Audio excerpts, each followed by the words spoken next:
Hey guys, this is Jen, and I'm just here to say hi and talk a little bit about the full moon last night. It was a pretty powerful moon, and I could really see the ground lit up by it. I know it's not just for me, and I know a lot of people are feeling the energy right now. But what I wanted to talk about is how Hekate is a psychopomp for the dead. Oftentimes, you'll find her by looking through the eyes of those restless souls, those who have died through violence, people that have been on the edge of society for most of their life, who maybe did not receive justice, people not on the edge of society who didn't receive justice, but were treated, they were vilified, basically. These angry dead, the vilified, the demeaned. There's that quote, history is written by the winners. I don't actually think they are winners. I think that we all lose in those kind of times. I think as a society, it's kind of like cheating to win. You know, there's certain values and ethics that they disregard because they don't feel like it applies to them. And then we all suffer as a community because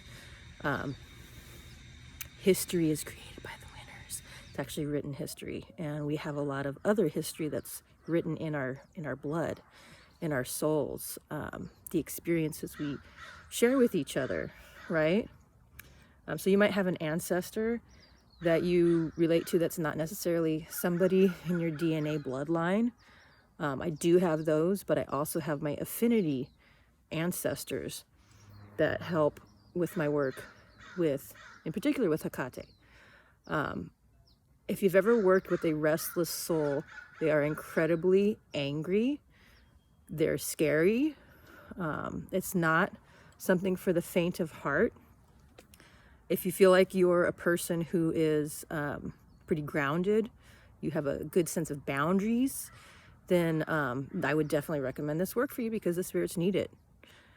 These are women, people who have been vilified, and that we still hold these values in our society today. So, and I've been seeing a lot of people who have been having experiences with dreams, either seeing a vision of the goddess or spirits coming to them, or energy, light, that kind of thing. Oftentimes the restless dead will seek the light of Hekate. If you have that within you, it's likely you're going to be visited by them.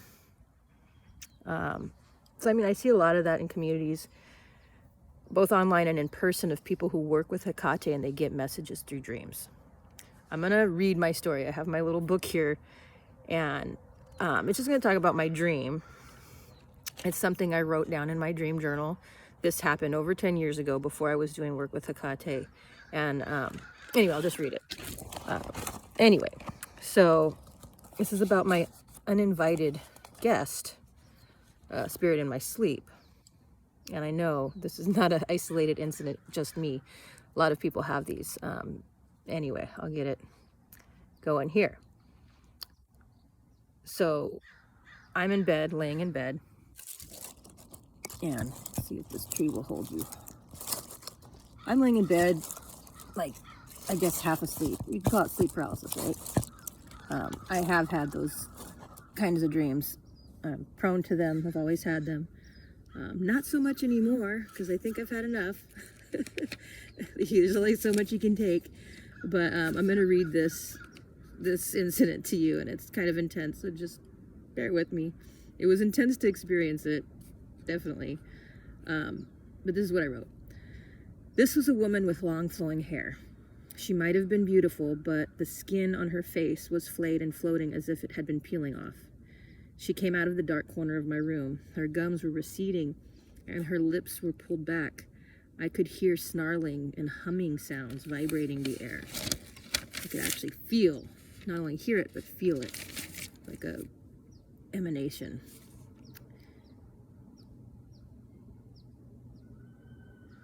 She grabbed me.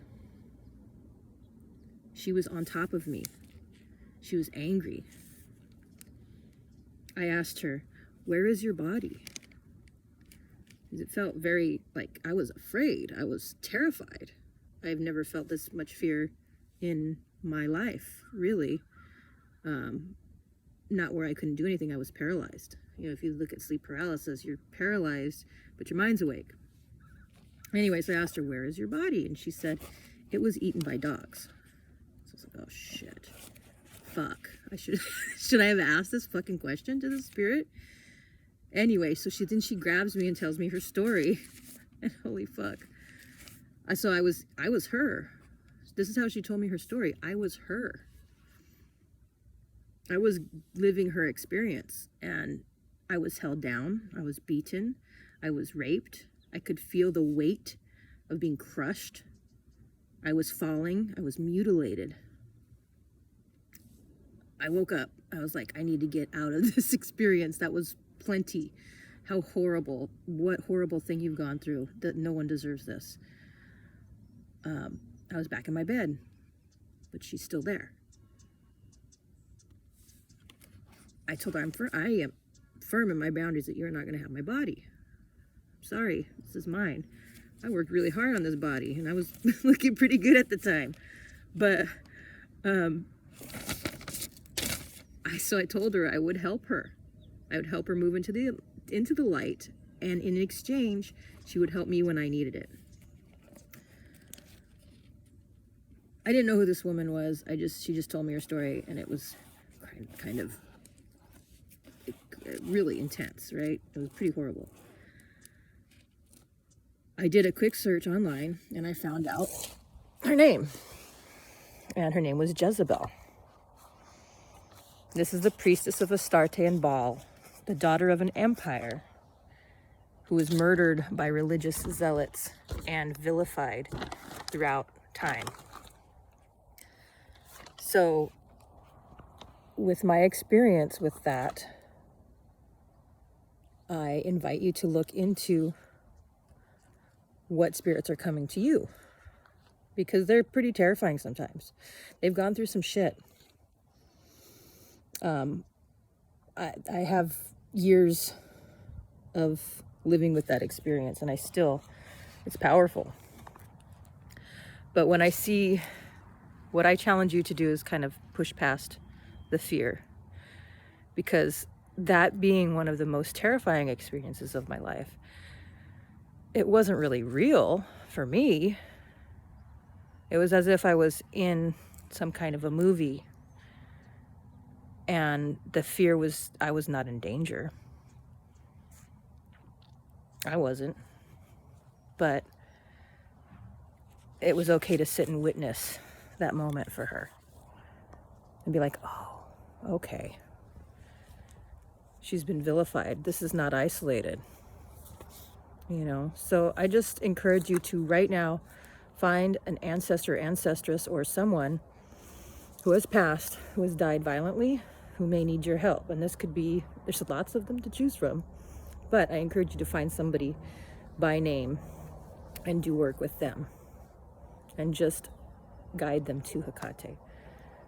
You know, sometimes they're pretty wild and they go on their own path, and they just need to be put back in place.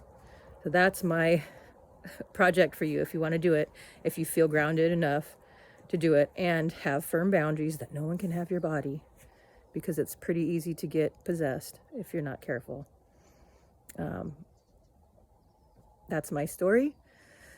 And if you want to engage in it yourself, have fun.